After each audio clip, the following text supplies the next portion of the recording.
Well, hello, everybody. Welcome to an enchanting week of well-organized production and dynamite. Sherrye, it's good to see you. Henry, welcome back. Thank you. Arlene? I'm glad. Good Monday. Soupy, good Monday. We have a couple of challengers here who will baffle you and mystify you. We also have a mystery guest who will mystify you utterly. Right now, would our first challenger enter and sign in, please?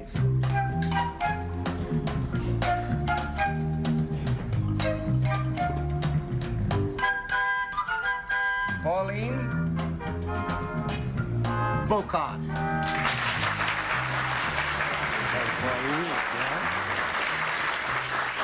Where are you from, Ms. Bocon? Richmond, Virginia. Richmond, Virginia. Panel, Pauline Bocon has a most interesting hobby. She has written a book on that hobby, and we will now show the audience what her hobby is. Won't we show the audience what her hobby is? There we are.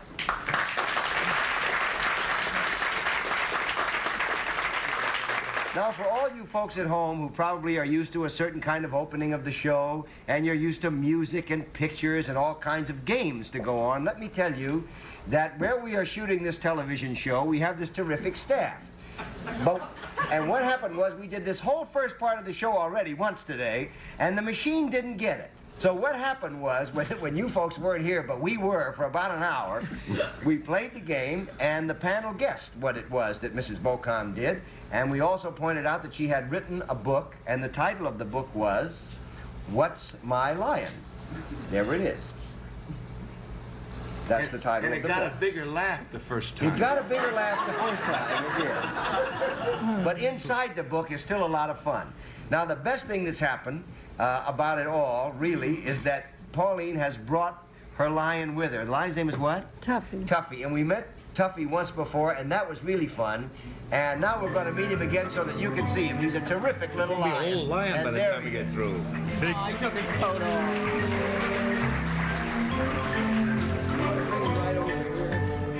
Now, why is this lion different from all other lions? Well, he's a black maned lion. He's a mascot for high school Meadowbrook Monarchs in Richmond, Virginia. The children there have supported and helped me raise 8 lions, and they're a terrific bunch. But he's spotless. He's absolutely spotless. Do you groom him? No, he's wiped off with just aftershave lotion, whatever the current fad is. And he lives in the house, and lions are supposed to be the biggest coward in the world, but that's an understatement because he's scared of the dark. He always has to have a night light.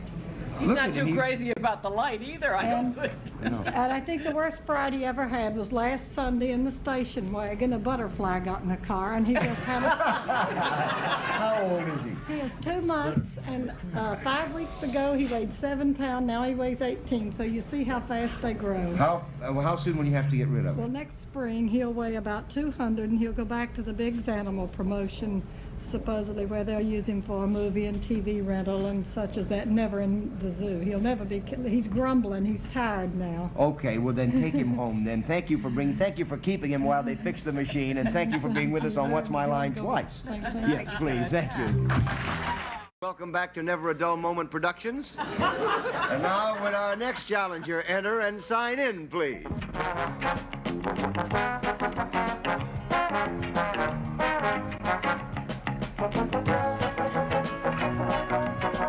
Irving Kaufman. How are you, Mr. Kaufman? Fine, how are you? Where are you from, sir? I'm from Sanford, Florida. Okay, panel. Irving Kaufman is the president of Brainstorm Products. He has invented this small device, which you see here.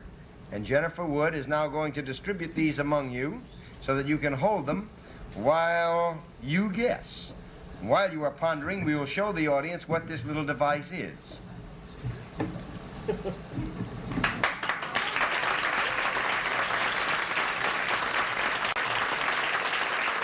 let's start the questioning with Arlene Francis. Thank you, Mr. Kaufman. Do you put something in here where some juice or water or something comes out the bottom? Yes. Do you then, after you put whatever it is that fits in there, you squeeze it? Is that Yes. true? Mm-hmm. Is it some kind of a, is it something that grows? Yes. Is it some kind of fruit or vegetable? Yes. It is, huh?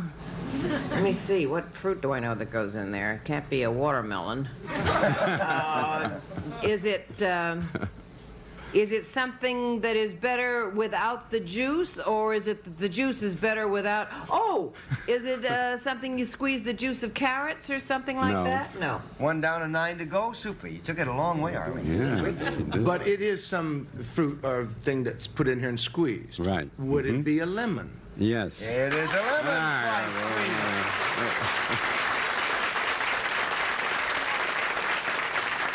You know what? Also, I think you could also use it in a bathroom in the cabinet to put razor blades. Oh, really? Yeah, you could. Yes, Squeeze you the can. juice You out. squeeze the juice. Squeeze them right up. Squeeze. How does it work? Would you show us? That's a Let me nifty little demonstrate. device you got there. Inside their little things, what are those? Now, inside the cavity, you'll notice that there are grippers inside the wall. So you put a slice of lemon inside, actually, and then it rests on the rim of a glass. That's what this little hook is for. That's isn't what the hook is for. And then when you're ready to use it, you push the rind way down between the grippers, and you put it over the container of the glass, and you got juice. Very good. So that No you have pits. clean hands, dry eyes, no clothes stains, and no seeds or pulp in your drink. Also, you could do that for seafood too, couldn't you? You can do it for seafood. Thank you for the plug, Soupy. I just wanted to get something going for you, Irving.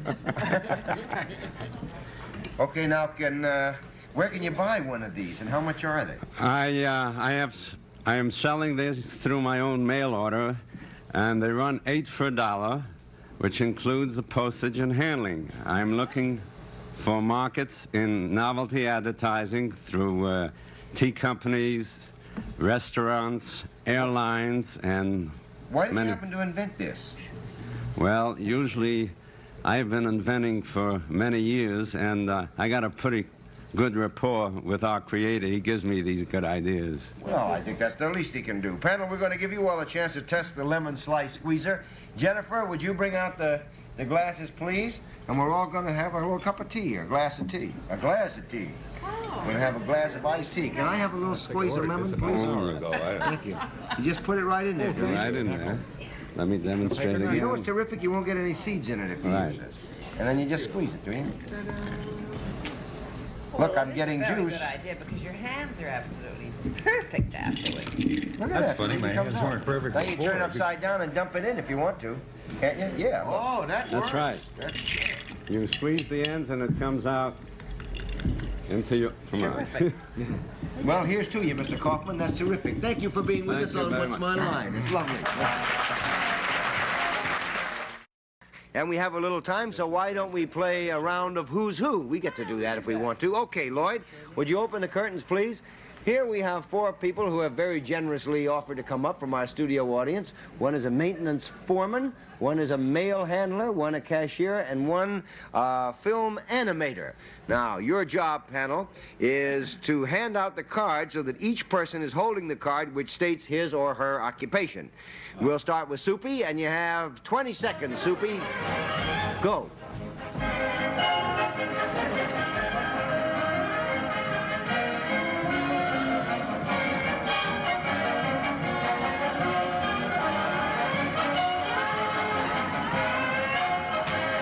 And that is not correct, and so here comes Sherrye Henry.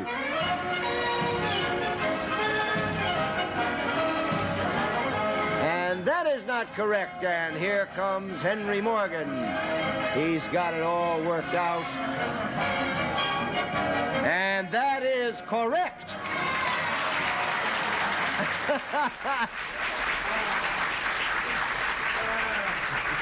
I tell you, it just comes from a natural tendency to turn things around backwards, Henry.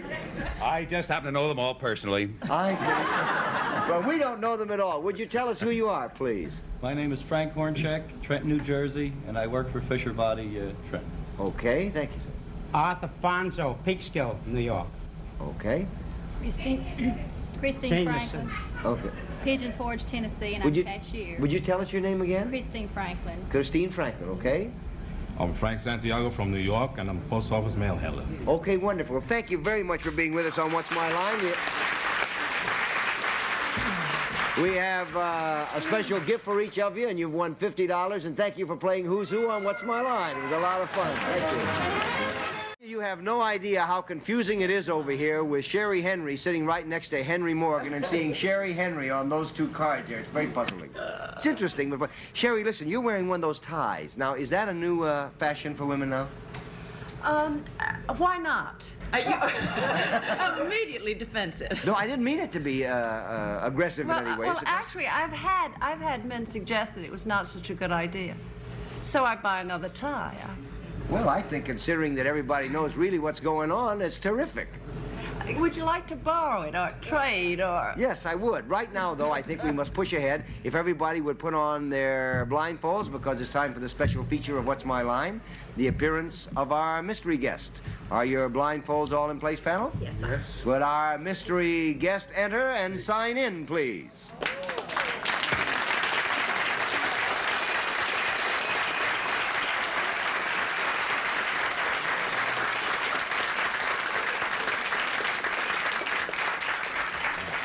Okay, we have one question at a time now, and we will have about 3 minutes to guess the identity of our mystery guest, and let's start with Sherrye Henry in the tie.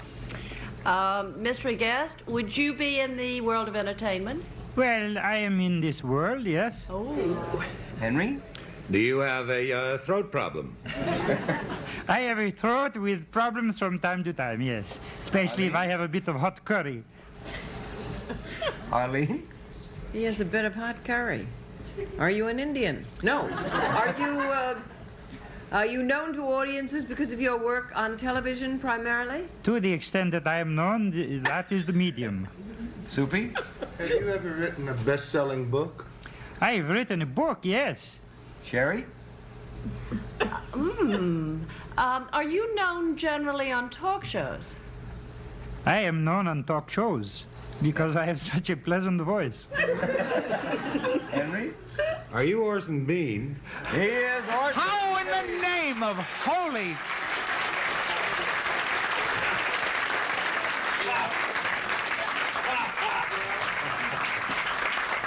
Well, a lot of the information that you were giving, Orson, only fits Orson Bean, for one thing. And no matter how it sounded inside, it sounded strangely like Orson Bean outside. Sure did. Did my voice sound like me, Morgan? Yeah, because the last book I could think of was Ed McMahon's, you know. Fatty wrote a book on how to get skinny. And I knew it wasn't he, and I just got the thing there. It rang a little bell. And That really is an outrage for Ed McMahon to write a diet book, isn't it? It's Now, funny. listen, the last time we talked, you were in Yeah. Sydney, Australia, Yes. and loving it a lot. Yeah. Now, how does it happen that you are back? Because, as love will do, it faded. We had 14 months over there and decided that adventure was over, and we were off on our next adventure. We've decided, my sweet Carolyn and I and the kids, we've decided that we are on vacation for the rest of our lives. That's marvelous. How do you eat? Well, I take the money from things like this and I buy a lot of hamburgers. Now, where do you live now? All over. We've been living in Miami, we've been living in West Hampton, and right now we're living in Manhattan for the first time in years, just for 8 weeks because I'm doing a show in New Jersey and it's closer. Yeah, well, you're doing Promises over there. At the Meadowbrook. And the word out is that you're terrific. Oh, bless you. Now, listen, my next question is, Yes. since you have decided not to work and you are Yeah. moving from place to place so frequently, Yes. is it in the nature of a vacation or is it in the nature of flight from the sheriff? We've decided that it is crazy, really I decided that it's crazy for a person of either gender to spend 60, 70, 80% of his waking energy pursuing a career. It isn't that I'm lazy, and it isn't that I don't like to work. It's just that I consider myself many things: a lover, a gourmet. We all consider you to be that too.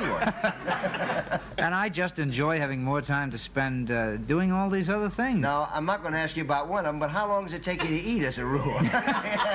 About a minute and a half.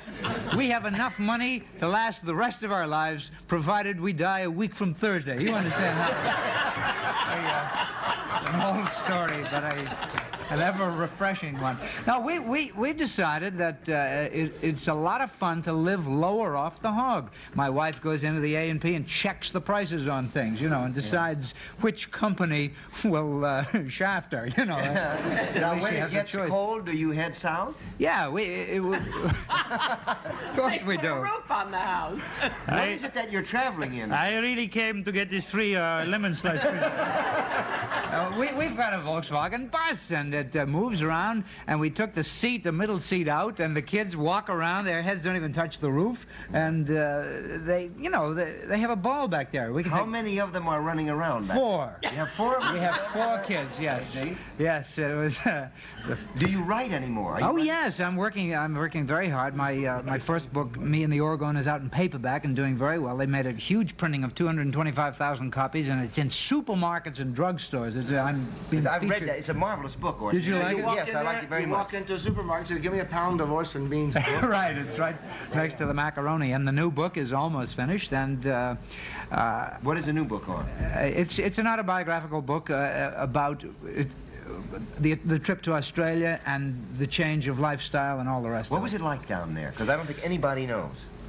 Here. Everyone in America thinks that Australia is the land of opportunity and the new frontier. What Australia really is a beautiful country with glorious weather and beautiful people to look at, but it is basically a very don't-rock-the-boat country. The people have that kind of, there's an invisible pink flamingo on everyone's front lawn. You know, they say, we like things the way they are. And so if you're going there looking for adventure, don't. If you're going there looking for serenity and placidity and pleasant surroundings, do.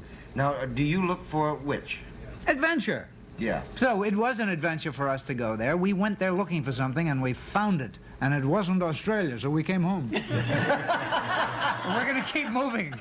Where are you going next? We don't know. We're going to go to... We're hanging around for the next few weeks till Promises closes at the Meadowbrook. Then we'll all hop on the bus and take off, and we're either going to Miami or Santa Fe. We've never been to Santa Fe. Santa Fe's terrific. Is it? Yeah. Then we'll go to Santa Fe. Let's go. Goodbye, everybody. We'll see. Thank you for being with us. That's it, yeah. Well, listen, we had an interesting program today. Orson is back from wherever it is he's been. And we had the lion on today and the squeeze. Soupy, did you ever have any contact with lions? Do you know anything about them? No, well, I know a story about a rabbit walks into a restaurant one day with a lion, and the waiter sits him down at a table and takes out the order and says, you ready to order? And the rabbit says, yes, it's bring me a martini and 2 heads of lettuce, hold the dressing.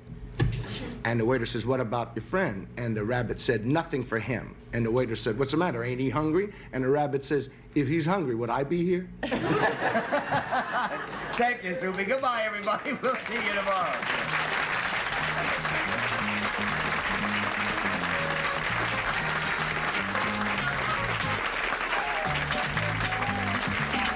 What's My Line is a Mark Goodson, Bill Todman production.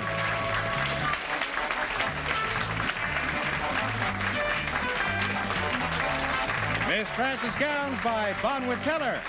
This is Chet Gould speaking.